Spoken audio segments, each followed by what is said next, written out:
I'm about to head to Lake Elsinore. Oh, middle of nowhere, Lake Elsinore.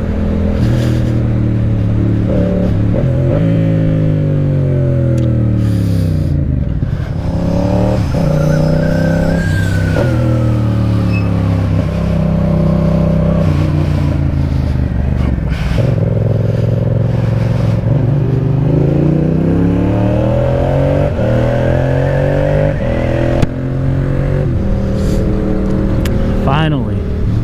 Oh, and there's traffic. Of course there's traffic. So I'm headed there to go shooting. Yeah, so my brother-in-law, my sister, and a bunch of other people I've never met, we're gonna go shoot at a mountain, next to a mountain, middle of nowhere, in towards Lake Elsinore past Corona. And I've actually been there once. It's a bit of a long ride, but I think I'll manage. But yeah, I am carrying my gun.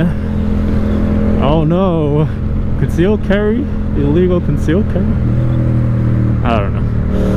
Well, there is a legal way to transport your firearms here in the state of California.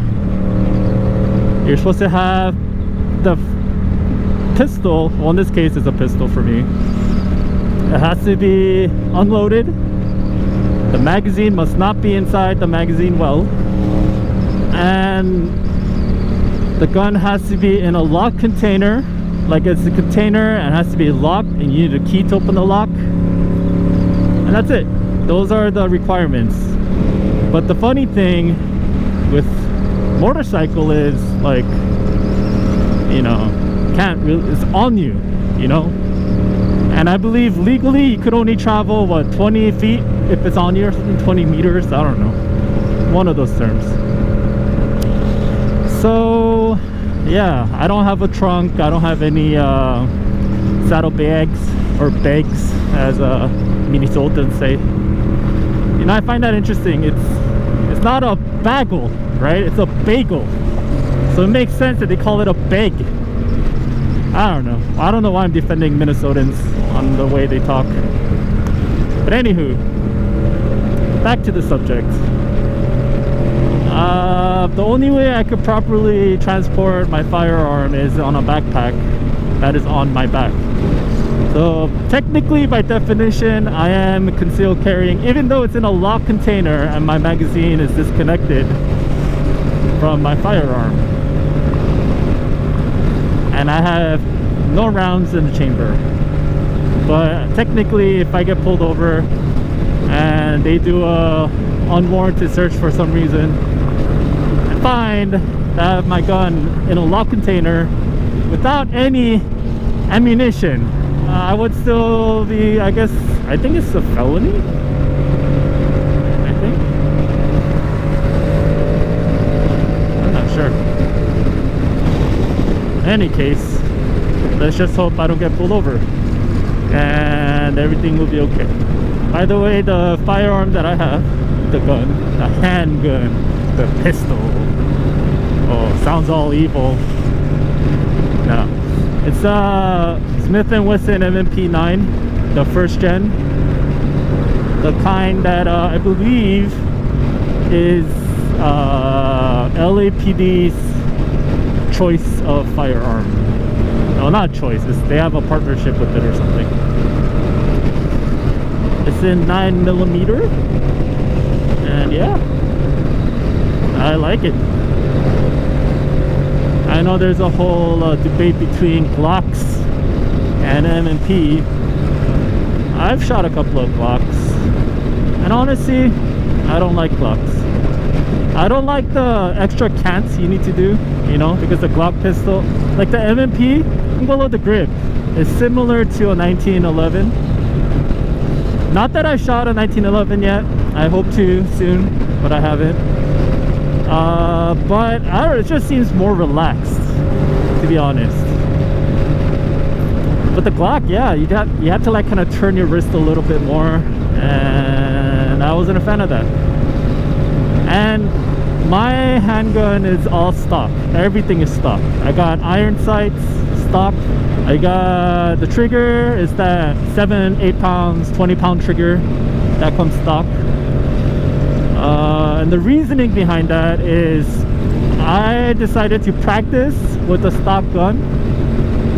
Though I like modding my bike, I don't think I should mod my gun, because, you know, if I practice with my gun with the pound trigger and like with Trijicon sights and lasers and 360 no scopes, like, what if I get into a situation where I don't have that gun, my specific gun? You know, all that training for what? You know, to use a gun with a 28-pound trigger and I can't shoot it? Like, it seemed like not a good idea.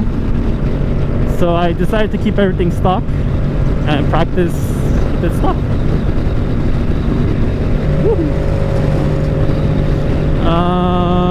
Yeah.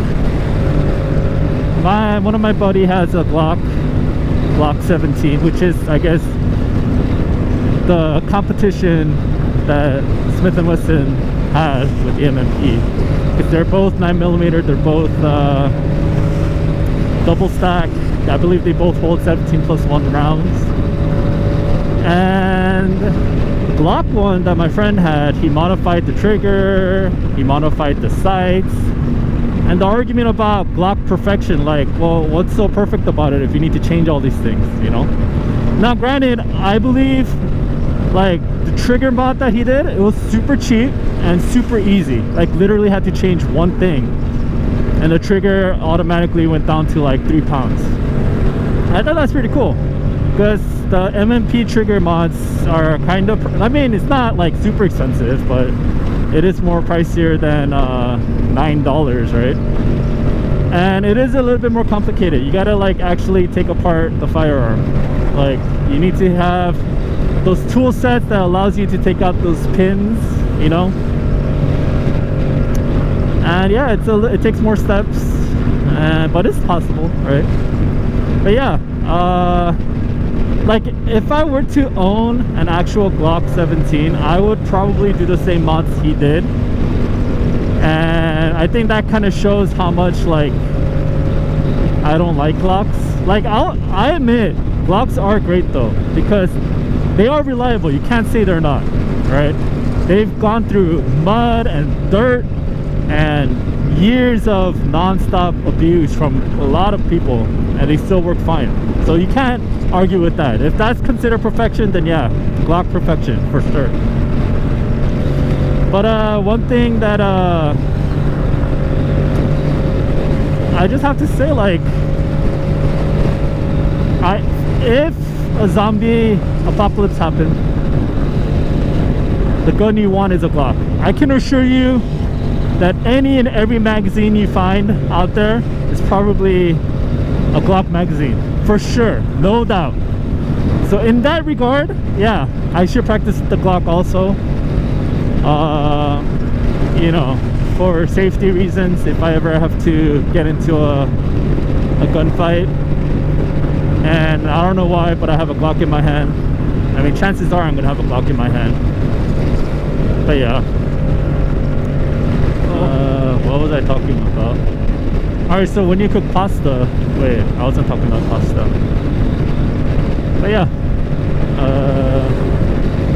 I think it's good to be protecting our Second Amendment rights, the right to have arms made out of bear, something like that. It's chilly. Anyway, I think I'm done talking about guns. I'll report back to you guys when I kind of get there. It looks like I'm gonna take another 40 minutes, but that's just to the exit of the freeway. I got another 20 minutes of dirt. Oh, that's gonna be fun, isn't it? But yeah, here's the magic of video editing. Oh, I'm here now.